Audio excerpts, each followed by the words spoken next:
آج انشاءاللہ تعالی ہم سورہ یوسف کی آیت نمبر 3 اور 4 پڑھتے ہیں اور ان آیات کو سمجھنے کی کوشش کرتے ہیں۔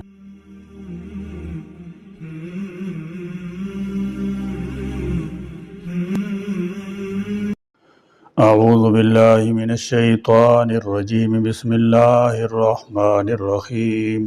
نحن نقص عليك أحسن القصص بما أوحينا إليك هذا القرآن وإن كنت من قبله لمن الغافلين إذ قال يوسف لأبيه يا أبت إني رأيت أحد عشر كوكبا والشمس والقمر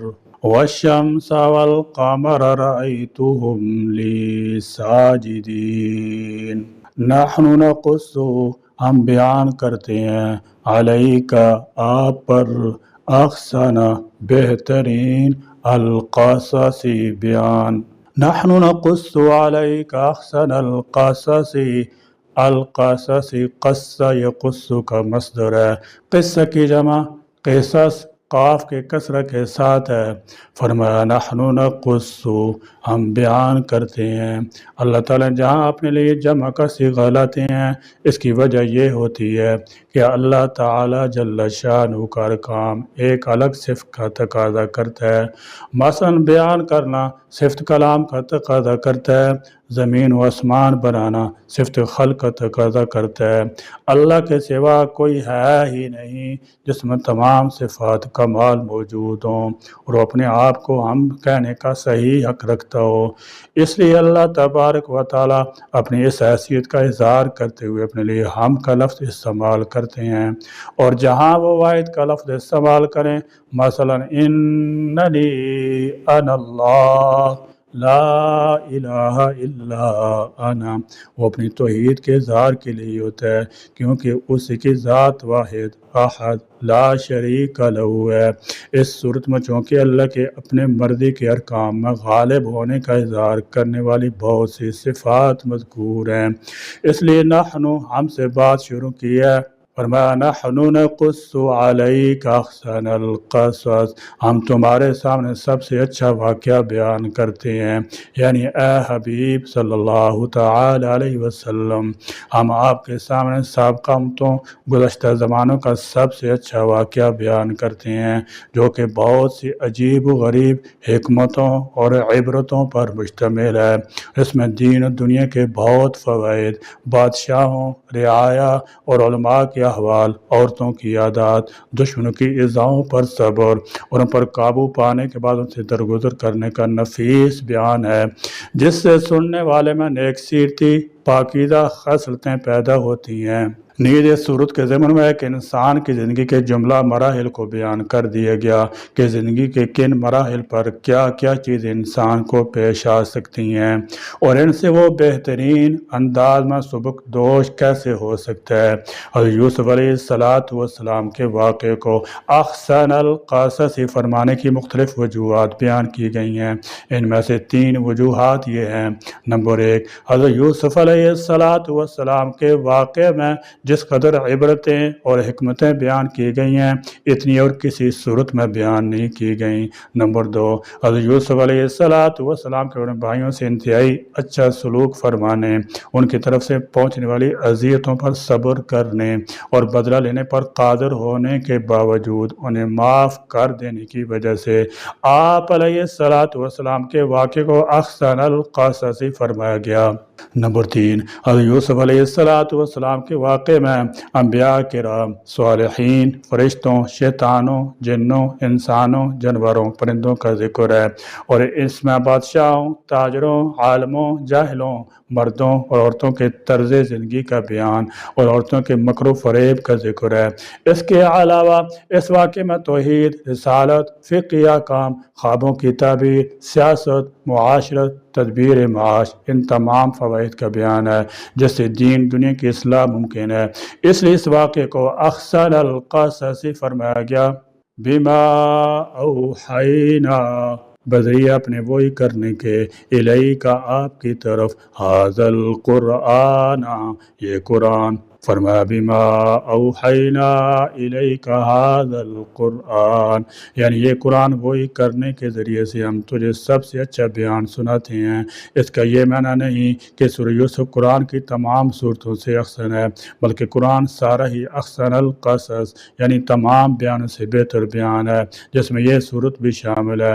وَإِن كُنتَ، جبکہ یقیناً تھے آپ، من قبلہ، اس سے پہلے۔ فرمایا وَإِن كُنتَ من قبلہ، یہ ان دراصل ان کا تھا، تخفیف کے لیے کاف کو حذف کر دیا اور ان کو ان کر دیا۔ اس کی دلیل لامین الغافلین پر آنے والا لام ہے، اور یہ عربی کا مسلمہ قاعدہ ہے۔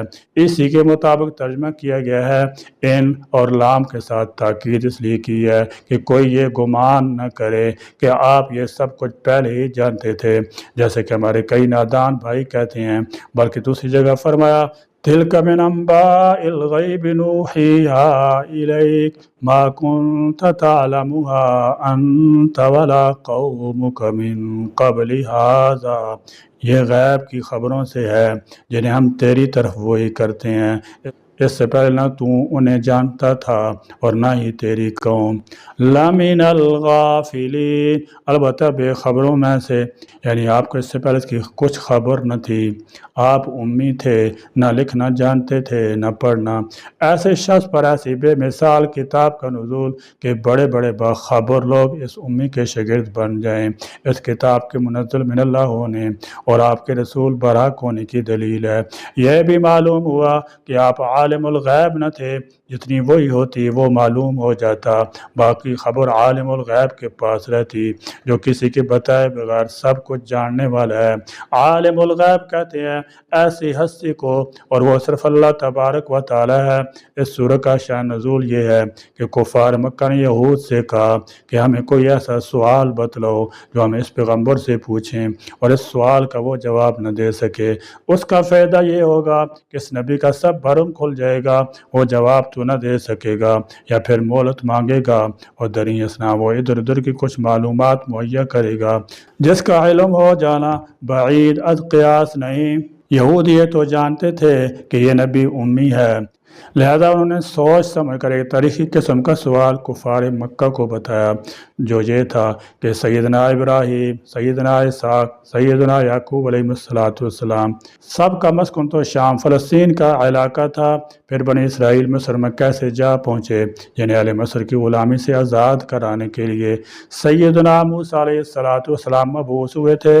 جب کفار مکہ نے آپ سے یہ سوال کیا تو اسی وقت یہ سورہ پوری کی پوری نازل ہو گئی، اور آپ کی زبان سے مسلسل یہ سورہ ادا ہوتی گئی، اور حقیقت یہ ہے کہ اس سوال کے جواب سے اس وقت نہ آپ واقف تھے اور نہ اہل مکہ، اور اس جواب میں سیدنا یوسف علیہ السلام کے حالات زندگی کی پوری داستان بھی آ گئی، اور کئی ایسی باتوں کی طرف واضح اشارات بھی پائے جاتے تھے جو کفار مکہ اور برادران یوسف کے درمیان مشترک پائے جانے تھے، اور اس میں کفار مکہ کے لیے عبرت کے کئی نشان بھی تھے۔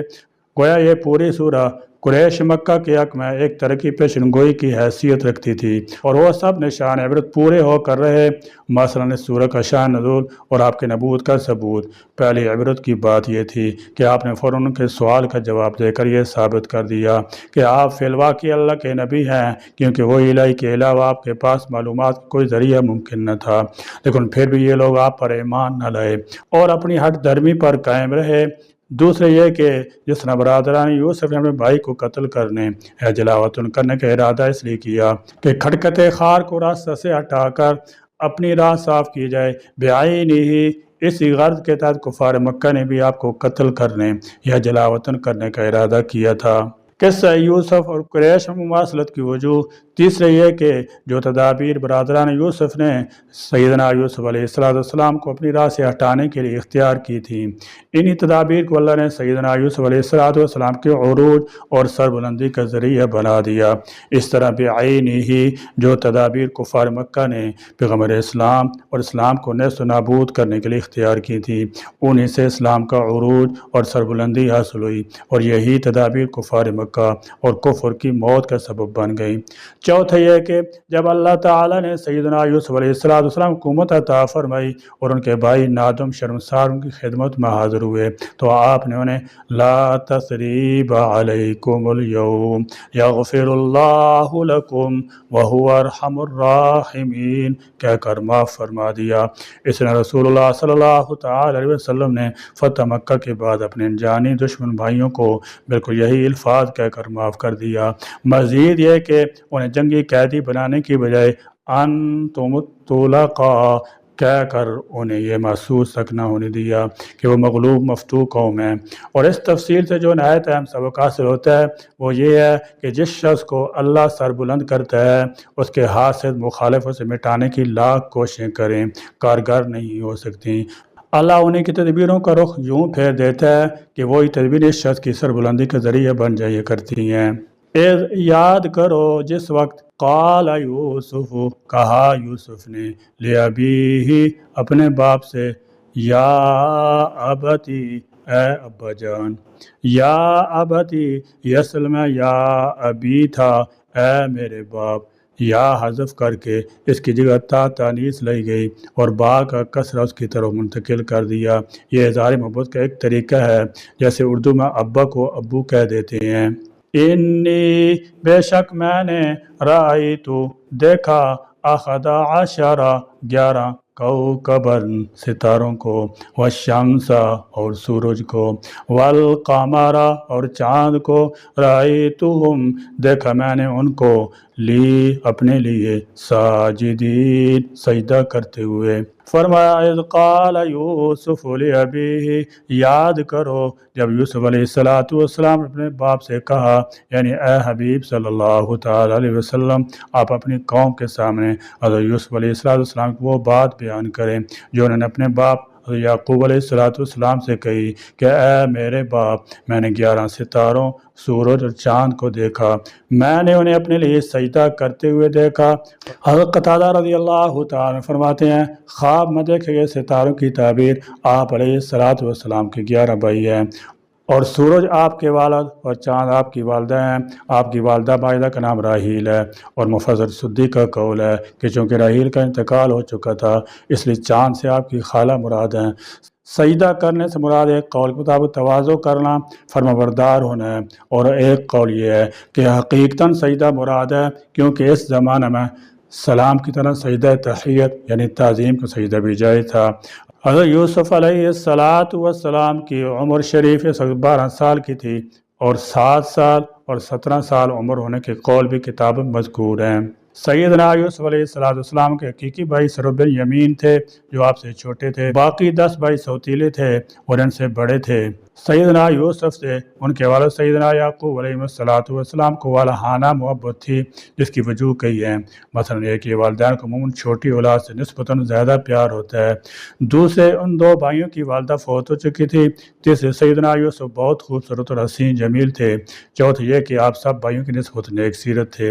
انہی وجوہ کے بنا پر آپ اپنے والد توجہ کا مرکز بنے ہوئے تھے، جس سے بڑے بھائی ان سے حسد کرنے لگے تھے۔ کم سنی کی عمر میں ہی آپ کو ایک خواب آیا اور آپ نے اپنے والد کو بتایا تو انہیں اس خواب میں بیٹے کا روشن مستقبل نظر آ گیا، کیونکہ خواب بڑا واضح تھا جس میں کسی شک و شبہ کی گنجائش نہ تھی۔ حضرت عوف بن مالک رضی اللہ تعالیٰ عنہ کہتے ہیں کہ رسول اللہ صلی اللہ تعالی وسلم نے فرمایا خواب 3 طرح کے ہوتے ہیں۔ ایک تو شیطان کی ڈراؤنی باتیں تاکہ وہ ابن آدم کے ان کے ذریعے غمگین کرے۔ بعض خواب ایسے ہوتے ہیں کہ حالت بیداری میں آدمی جس طرح کی باتیں سوچتا رہتا ہے وہی سب خواب میں بھی دیکھتا ہے۔